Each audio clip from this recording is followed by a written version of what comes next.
ಆತ್ಮೀಯ H60 news ಅರ್ಥಾತ್ ಸೀತಾರಾಮ್ ನ್ಯೂಸ್ನ ವೀಕ್ಷಕರೇ, ನಾನು ನಿಮ್ಮವ ಎಂ ಆಯುಧ ಮಲ್ಲಪ್ಪ ಜೊತೆರ. ತಾವು ಈಗ ಸುದ್ದಿಗಳ ಲೋಕಕ್ಕೆ ಎಂಟ್ರಿ ಹೊಡಿತಾ ಇದ್ದೀರಿ. ಈ ಸುದ್ದಿಗಳನ್ನು ಪ್ರತಿಯೊಂದು ನೋಡೋ ಜೊತೆಗೆ ನಿಮ್ಮ ಅಭಿಪ್ರಾಯಗಳನ್ನು ಹಚ್ತಾ ಇರ್ರಿ. ಯಾಕಂದರೆ ಈ ಸುದ್ದಿಗಳು ನಿಮಗಾಗಿ, ನಿಮ್ಮ ಬದುಕಿಗಾಗಿ, ನಿಮ್ಮ ವೈಚಾರಿಕೆಗಾಗಿ, ನಿಮ್ಮ ತಿಳುವಳಿಕೆಗಾಗಿಯೂ ನಿಮಗೂ ಗೊತ್ತು. ಜೊತೆಗೆ ನಮಗೂ ನಿಮ್ಮೊಂದಿಗೆ ಇದೊಂದು ಮಾತಾಡುವಂಥ ಜೊತೆಗೆ ಸುದ್ದಿಗಳನ್ನು ಬಿಡುವಂಥ ಕೆಲಸ. ಈ ಕೆಲಸದಲ್ಲಿ ನಾವು ನಿಮ್ಮೊಂದಿಗಿದ್ದೀವಿ ಅಂತ ಹೇಳ್ತಾ ನೋಡ್ತಾ ಇರಿ ಸುದ್ದಿಗಳನ್ನು.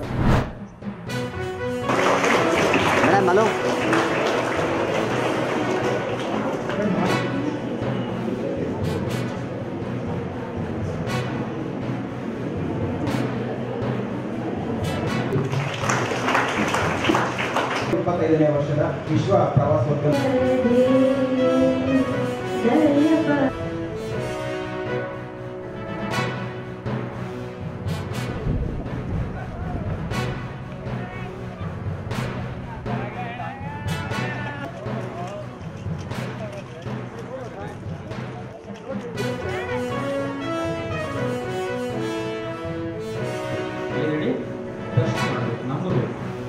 ನಂಬಿದ್ರೆ ಹೇಗೆ ಅಂತಕ್ಕಂಥದ್ದು ಅಂತಂದರೆ ಯಾವ ಅರ್ಥದಲ್ಲಿ ಹೇಳಿದ್ರೆ ಅಂತಂದರೆ, ನೀವು ಮುಂದೆ ಎಂಥ ದೊಡ್ಡ ಕೋರ್ಸ್ ಹೋದರೂ ಸಹ ಇವರು ರಿಸೋರ್ಸ್ ಪರ್ಸನ್ಸ್ ಇರಲ್ಲ. ನಮಗೆ ತಮಾಷೆಯಾಗಿ ಕಾಣಿಸ್ತಾರೆ. ನಾವು ನೀವು ಕಾಂಪಿಟೇಷನ್ ಎಕ್ಸಾಮ್ ಹೋದಾಗ ನಾವು ದುಡ್ಡು ಕೊಟ್ಟು ಹೋಗಿರ್ತೀವಿ. ಏನು ಹೇಳಿ, ದುಡ್ಡು ಕೊಟ್ಟು ಕಾಂಪಿಟೇಷನ್ ಎಕ್ಸಾಮ್ಗೆ ಮುಂದಿನ ದಿನಗಳಲ್ಲಿ ಹೋಗ್ತೀವಿ ಕೋಚಿಂಗ್ ಸೆಂಟರ್ಗಳಿಗೆ. ಬಟ್ ಇವರಲ್ಲಿರ್ತಕ್ಕಂಥ ರಿಸೋರ್ಸ್ ಏನಿದೆ, ಸಂಪನ್ಮೂಲ ಏನಿದೆ, ಅದಕ್ಕಿಂತ ಯಾವುದೂ ಕಡಿಮೆ ಇಲ್ಲ.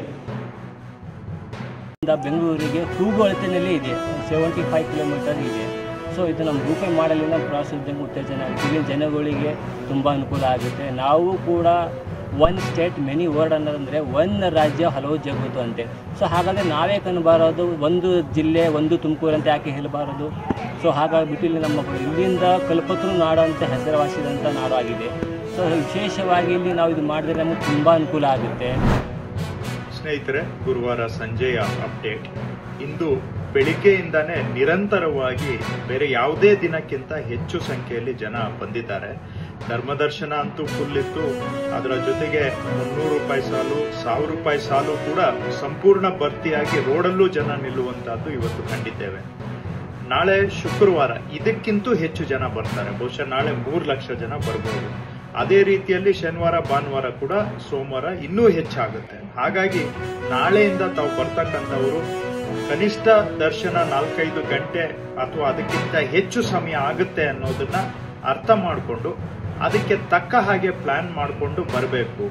ಮತ್ತೊಮ್ಮೆ ರಿಪೀಟ್ ಮಾಡ್ತೇನೆ, ನಾಳೆ ಶುಕ್ರವಾರದಿಂದ 3 ಲಕ್ಷಕ್ಕಿಂತ ಹೆಚ್ಚು ಜನ ಬರುವ ಸಾಧ್ಯತೆ ಇದೆ. ಹಾಗಾಗಿ ದರ್ಶನಕ್ಕೆ ಹೆಚ್ಚಿನ ಸಮಯ ಬೇಕಾಗುತ್ತೆ. ಇದಕ್ಕೆ ತಕ್ಕ ಹಾಗೆ ತಾವು ಪ್ಲಾನ್ ಮಾಡಿಕೊಂಡು ಬರಬೇಕು, ಸಮಯ ಹೆಚ್ಚಿಗೆ ಇಟ್ಕೋಬೇಕು ಅಂತ ತಮ್ಮಲ್ಲಿ ಮನವಿ ಮಾಡ್ತೇನೆ. ಎರಡನೇ ವಿಷಯ, ದೇವಸ್ಥಾನ ತಾವು ಎಂಟ್ರ್ ಆದ್ಮೇಲೆ ನಿಮಗೂ ಚೆನ್ನಾಗಿ ದರ್ಶನ ಆಗ್ಬೇಕು, ಹಿಂದೆ ಇರೋರ್ಗೂ ದರ್ಶನ ಆಗ್ಬೇಕು ಅಂತಂದ್ರೆ ದಯವಿಟ್ಟು ಅಲ್ಲಿ ಅಡ್ಡಾದಿಡ್ಡಿ ಓಡಾಡದೆ ನೇರವಾಗಿ ಹೆಜ್ಜೆ ಹಾಕುತ್ತಾ ದೇವರನ್ನ ನೋಡಿದ್ದಾದ್ಮೇಲೆ ಎಡಗಡೆಗೂ ಬಾಗ್ಲಿದೆ, ಬಲ್ಗಡೆಗೂ ಬಾಗ್ಲಿದೆ, ಅದರಿಂದ ನಿರ್ಗಮಿಸ್ಬೇಕು. ಒಳಗಡೆ ಕ್ರಾಸ್ ಮಾಡಿದ್ರೆ ನಿಮಗೂ ಸರಿಯಾಗಿ ದರ್ಶನ ಆಗಲ್ಲ. ಒಂದ್ ದಿನಕ್ಕೆ ನಾವು 3 ಲಕ್ಷ ಜನಕ್ಕೆ ದರ್ಶನ ಮಾಡಿಸ್ಬೇಕು ಅಂದ್ರೆ ಒಂದೊಂದು ಸೆಕೆಂಡು ಕೂಡ ಬಹಳ ಇಂಪಾರ್ಟೆಂಟ್ ಆಗುತ್ತೆ. ಹಾಗಾಗಿ ತಾವು ಸಹಕರಿಸಬೇಕು ಅಂತ ತಮ್ಮಲ್ಲಿ ಮನವಿ ಮಾಡ್ತೇನೆ. ಮತ್ತೊಮ್ಮೆ ನಾಳೆ ಶುಕ್ರವಾರದಿಂದ ಬಹಳ ಹೆಚ್ಚು ಜನ ಬರೋದ್ರಿಂದ ಹೆಚ್ಚಿನ ಸಮಯವನ್ನ ಇಟ್ಕೊಂಡು ದರ್ಶನಕ್ಕೆ ಬರಬೇಕು ಅಂತ ನಿಮ್ಮಲ್ಲಿ ಕೋರುತ್ತೇನೆ. RSS ನಿಷೇಧ ಮಾಡಬೇಕಂತ ಒಂದು ಲೆಟರ್ ಕೊಡ್ತಾನೆ ಪ್ರಿಯಾಂಕಾ ಖರ್ಗೆ.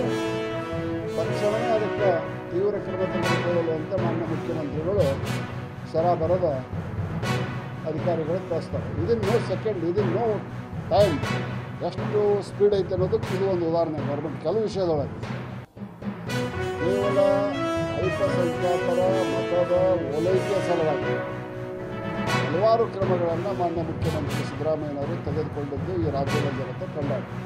RSS ಸಾಲಿ ಇದನ್ನು ಮಾಡ್ತೈತಿ, ಸಾಲಿಗ್ರೌಂಡ್ ಇದು ಮಾಡ್ತೈತಿ, ಅದನ್ನು ಮಾಡ್ತೈತಿ ಅಂದರೆ ಪ್ರಿಯಾಂಕಾ ಖರ್ಗೆ ನ್ಯಾಷನಲ್ ಹೈವೇದೊಳಗೆ ಕೆಲವೊಂದು ಪ್ರಾರ್ಥನೆ ಮಾಡ್ತಾರೆ. ವರ್ಷದಾಗ 2 ವರ್ಷ ಅವ್ರ ಬಗ್ಗೆ ಏನು ಹೇಳ್ತೀವಿ ಖರ್ಗೆ, ಅದು ಸರ್ಕಾರಿ ಆವರಣ ಅಲ್ಲ. ಸನ್ಮಾನ್ಯ ದಿವಂಗತ ಪ್ರಧಾನಿ ಜವಾಹರ್ಲಾಲ್ ನೆಹರು ಇಂದಿರಾ ಗಾಂಧಿ ಹಲವಾರು ಕಾಂಗ್ರೆಸ್ಸಿನ ಗಣ್ಯಾತಿಗಣ್ಯ ನಾಯಕರ ಕಡೆಯಿಂದನೇ ರಾಷ್ಟ್ರೀಯ ಸ್ವಯಂ ಸೇವಕ ಸಂಘವನ್ನು ಬ್ಯಾನ್ ಮಾಡೋಕ್ಕಾಗಿಲ್ಲ. ಇದು ನೀವೇ ಪುಟ್ಟಗೋಸಿನೋ ಪ್ರಿಯಾಂಕಾ ಖರ್ಗೆ, ನೀವೇ ಪುಟ್ಟಗೋಸಿ.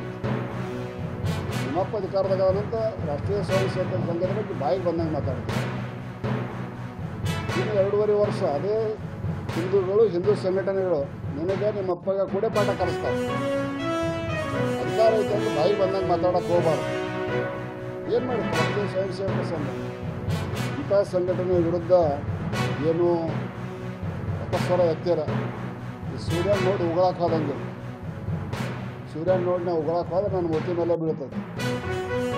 ಇಂಥ ದೇಶ ಸಂಘಟನೆ ಬಗ್ಗೆ ಹೇಳಿದ್ರೆ ಭಾಳ ಆಕೈತೆ. ಸುಮ್ಮನೆ ಅವನು ನಾಳೆ ಹೊಲಸೈತೆ ಅಂತ ನಂದೇ ಮಾಡ್ಕೊಳಕ್ಕೆ ನನ್ನ ಮನಸ್ಸಿಲ್ಲ. ಒಂದು ಆನೆ ಹೆಚ್ಚಿರ್ತೈತಿ, ನಾವು ಅದನ್ನು ಮುಂಜಾನೆ ಅಡ್ಡಾಡಕ್ಕೆ ಬಿಟ್ಟಾಗ ನಾಯಿ ಬಗ್ಳತ್ತಿರ್ತಾವೆ. ಆ ಆನೆ ಹೊಳೆ ಸದ್ಯ ನೋಡೋದಿಲ್ಲ.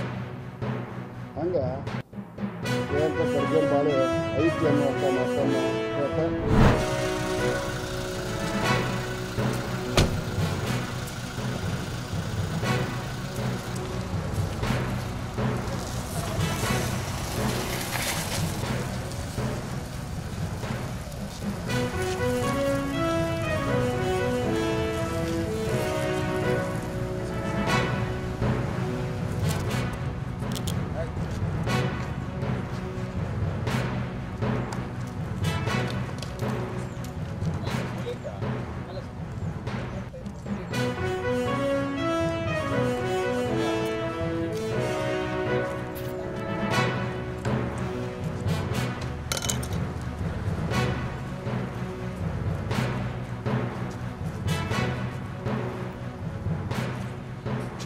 ಬೇಡ ಬೇಡ.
ಆತ್ಮೀಯರೇ, ಎಲ್ಲ ಸುದ್ದಿಗಳನ್ನು ನೋಡಿದ್ರಲ್ಲ, ಏನು ಅನಿಸ್ತು ನಿಮಗೆ?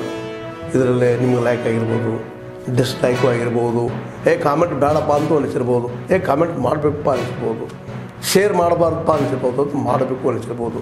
ಏನಾದರೂ ಆಗಲಿ ಶೇರ್ ಮಾಡ್ತಾಯಿರಿ, ಈ ನ್ಯೂಸ್ಗಳನ್ನ ಹಂಚ್ತಾ ಇರಿ, ಜೊತೆಗೆ ಇದಕ್ಕೆ ಸಬ್ಸ್ಕ್ರೈಬ್ ಆಗ್ತಾಯಿರಿ ಅಂತ ಹೇಳ್ತಾ H60 ನ್ಯೂಸ್ ಅರ್ಥಾತ್ ಹೇ ಸೀತಾರಾಮ್, ಇದು ಸತ್ಯದ ಕೈಗೆ ನಡಿ. ವಂದನೆಗಳು.